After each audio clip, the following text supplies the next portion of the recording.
Romans 3 NRSV. So what advantage does the Jew have, or what is the benefit of circumcision? Considerable in every way. First, they were entrusted with the very words of God. What then? If some were unfaithful, will their unfaithfulness nullify God's faithfulness? Absolutely not. Let God be true, even though everyone is a liar, as it is written, that you may be justified in your words and triumph when you judge. But if our unrighteousness highlights God's righteousness, what are we to say? I am using a human argument. Is God's unrighteousness to inflict wrath? Absolutely not. Otherwise, how will God judge the world? But if by my lie God's truth abounds to his glory, why am I also still being judged as a sinner? And why not say, just as some people slanderously claim we say, let us do what is evil so that good may come. Their condemnation is deserved. What then?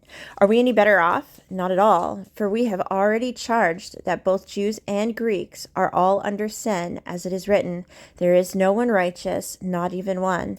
There is no one who understands, there is no one who seeks God.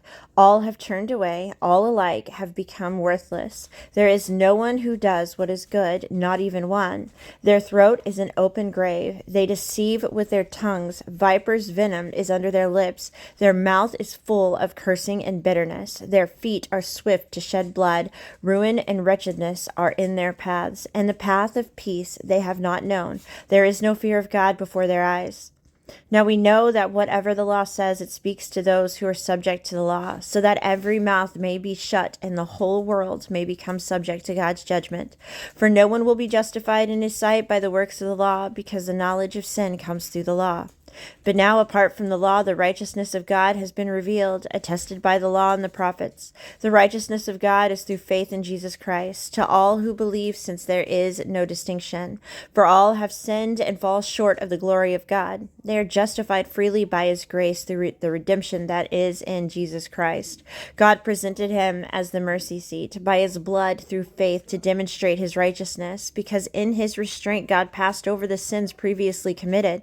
God presented him to demonstrate his righteousness at the present time, so that he would be just and justify the one who has faith in Jesus. Where then is boasting? It is excluded. By what kind of law? By one of works? No, on the contrary, by a law of faith. For we conclude that a person is justified by faith apart from the works of the law. Or is God the God of Jews only? Is he not the God of Gentiles too? Yes, of Gentiles too, since there is one God who will justify the circumcised by faith and the uncircumcised through faith. Do we nullify the law through faith? Absolutely not. On the contrary, we uphold the law.